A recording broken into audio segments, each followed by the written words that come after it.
Hey YouTube, I'm doing this just for fun.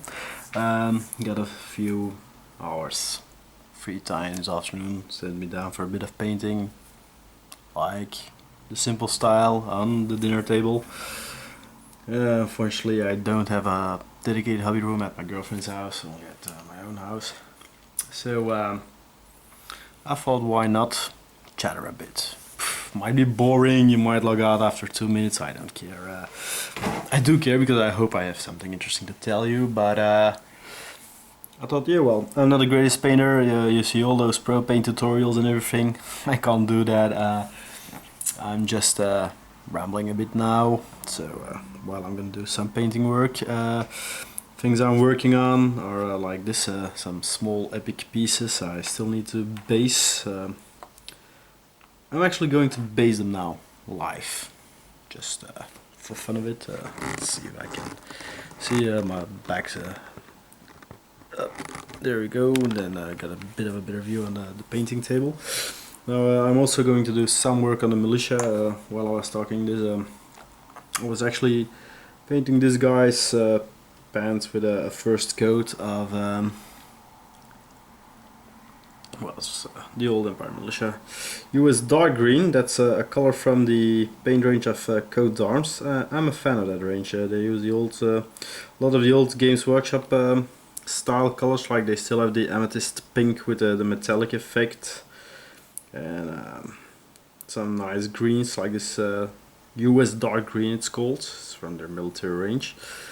Now, I'm also going to use this color to do the bases. I got a very simple technique for my epic bases, which looks, to my mind, quite alright on the table. Normally I'm playing Emperor's Children.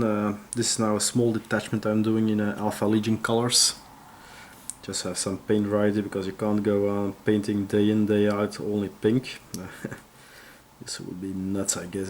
Start your own cult of Slaanesh and ripping out people's throats and everything and look for excesses, so that's not an option. So let's finish up the first layer here on this guy first. Not going to do an hour-long video, just like 20 minutes or something. Girlfriend's house to the store in a way, so I'm expecting my phone to go off pretty soon, that she doesn't know what we're going to eat today. You know, what you might hear is the pinging of Facebook on the background, because I'm gonna tell about it in a few. So see, it's just normal. It's the old Chaos familiar, the female model, and I'm going to use her as a demon princess in my epic, well, Future War Commander 6mm games. So what I tend to do for the basing is after coating them just in a bone. It's something I once saw in a White Dwarf, actually, like 15 years ago. They did it on a mausoleum terrain piece. I think it was not Alan Morrison, the other guy, the bald one with the earring. Well, I can't remember his name. No, not Andy Chambers or one of the celebs. And what they do is they pull on green lines to create a sort of a marble effect. So I'm gonna rant here until those bases are done today, and that's going to be it. So it's not that it's gonna make it a regular series either. Yeah, I know, I tend to jump from one topic to another. It's a character trait. So I saw that, and it created a sort of a marbly effect. They did on a mausoleum piece. It looked really nice to my taste. So oh wait, I got one finished of my Emperor's Children on me. One more, I'm gonna get him. It's a Warp Talon. So it's one of my Emperor's Children Warp Talons that I'm painting up now. So there you see the effect of the base, giving it like a sort of marbly demon world look. I kind of like it. It's not really spectacular, but now what I was telling you, I was yesterday at the club, and I haven't played the new 40k yet because I've got like 18 points, being that one Warp Talon painted at the moment.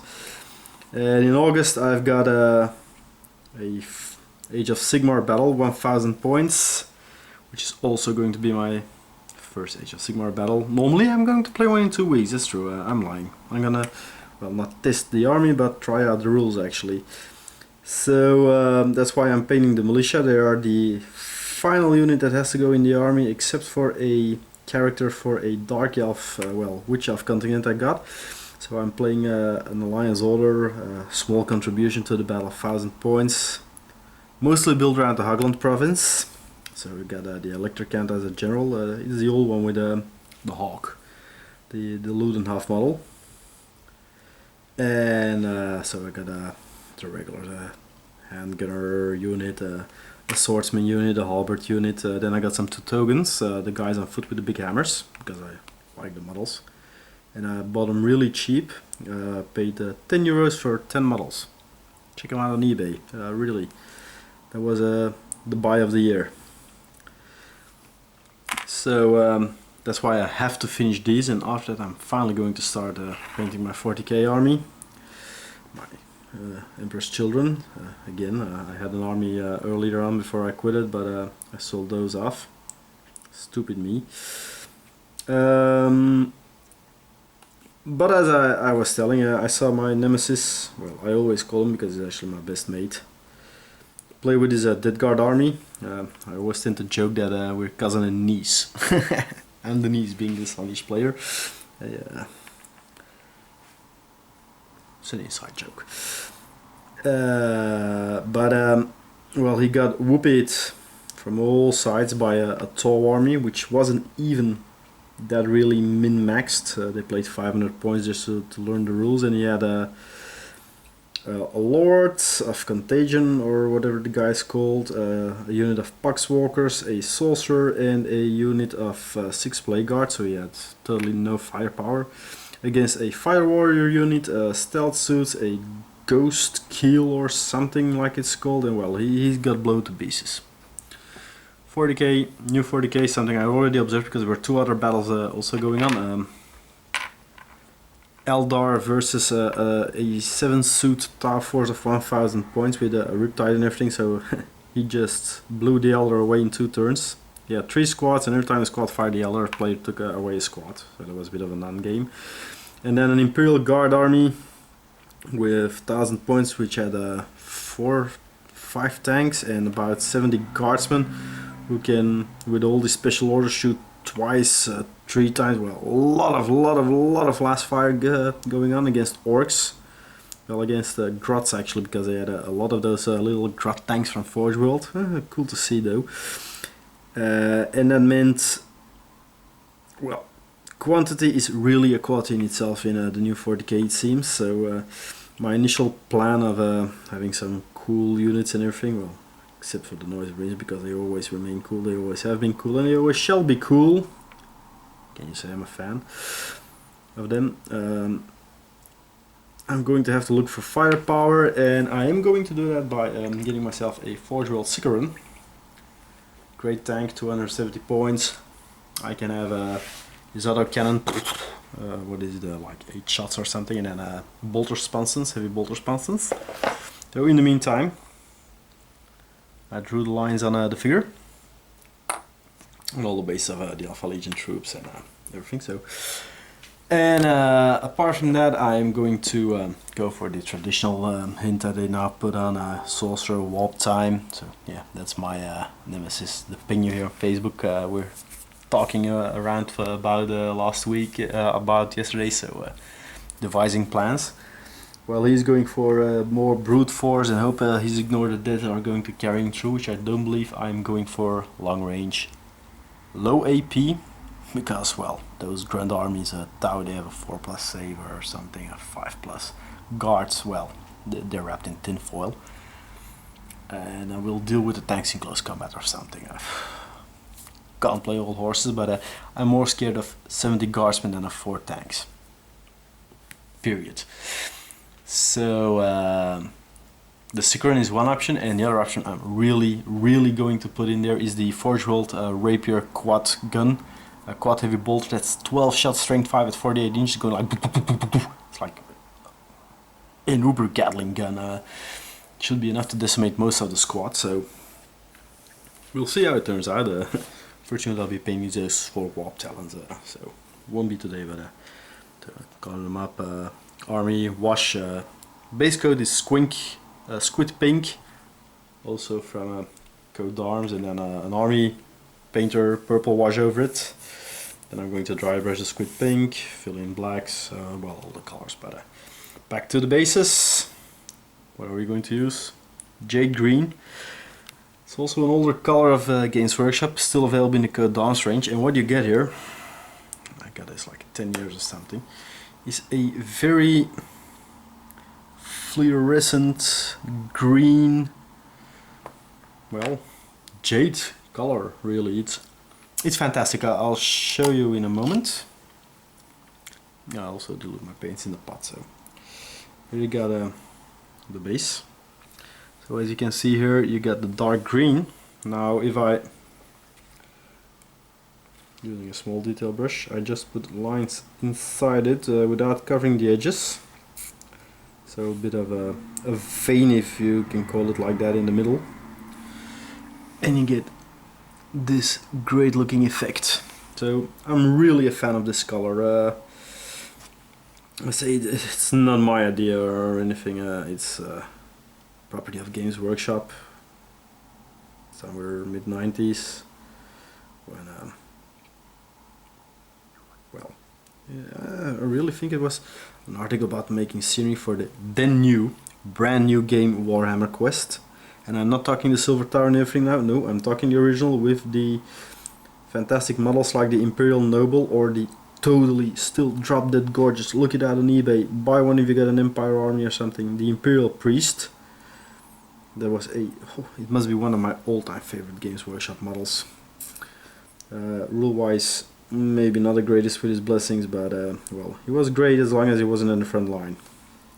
And I had like a gaming group who didn't play to beat the dungeon, but who played to get as much wealth as possible by themselves. So not the best combination. That's base one.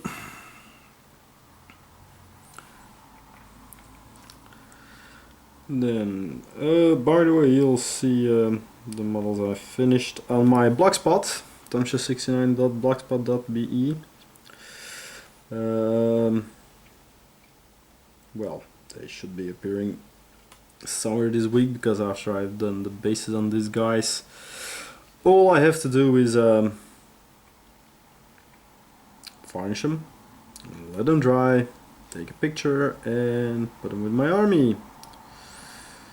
What a hard life. How were the kids called with it's a hard knock life? Well, it's a hard paint life. I'm not gonna sing, because then I'm gonna be kicked off YouTube or something for psychological warfare, or, well, you know, I'm a terrible singer. Well, I'm terrible at more things, but at least we're having fun. The keywords.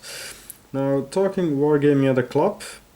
I'm also going to play in the Dux Bellorum, no Dux Britanniarum campaign. Oh my god, what a word! Which is basically playing artillery Romans and trying to conquer England while avoiding the invasion of the Saxons that's brewing. So that's gonna be a bit of fun, but I won't be painting miniatures for that. I've been teamed up with a guy, Glenn, which was like my first mate I ever made when I joined the club there. Historical Dark Age player. Okay guy, I tend to call him, well, he ain't watching this anyway, so I can say I tend to call him King Berserker, because he normally plays Vikings, and with playing Vikings he means grab the biggest axe and rush forward headlong. Not really my style of gaming, being a more defensive player, but I'm his vassal in the campaign, so we'll see how that turns out. Well, worst case scenario, he runs himself to death and I take over his provinces. Well, worst case scenario for him, that is, would mean that I'm getting a lot of money. So, yeah. I really gotta go look in a few moments what he's talking about. He's got a few great ideas for the army now with the Forge Fiend it is, with the Gatling gun arms. I still think he has far too few shots. So I explained him the Rhino tactic. Very viable now. You grab a Rhino, don't arm it, just stick a smoke launcher on it, drive the thing forward, pop the smoke launchers so it gets -1 to be hit. But more importantly, new 40k is that it blocks line of sight for your own units, but also for enemy units. So you can buy yourself 1, or if you're lucky, even 2 turns if the thing still can drive after the volley, if they haven't spectacularly blown up or something. Drive towards the enemy lines and advance your troops on foot behind the rhino, because if they kill it, they might take away half your squad, but there they go. That's the basis. But if you do it like that, well, I love the taste of paint in the morning. Well, it's actually 4:30, not really morning anymore. But it's a viable tactic. I'm gonna try it out in times. But anyway, so painted the bases. I still gotta varnish them. Yeah, I also tried a freehand micro symbol on the Alpha Legion Commander's standard. So there you go. I really love the effect of these bases, and that's about it for the rambling I'm doing now. A bit of dust on it. Well, I would say I hope you learned something, but it's not like this is a painting tutorial. But it was nice chatting to myself before I'm going. One day I'm going to try the live stream thingy. Really gonna try this, but see you next time and take care.